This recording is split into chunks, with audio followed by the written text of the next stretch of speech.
Hello everybody, I want to show you this video how you can remove the SIM card or the microSD card from the Sony Xperia XZ2. So first of all, you have to turn your phone like this to enter the notch in here. So you go with your finger in the notch and remove it carefully, the SIM tray.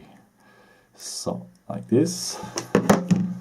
And now you can remove the SIM card and the micro SD card. So the micro SD card, you can put your finger like this, zack, it is out, and here on the nano SIM card you can do like this.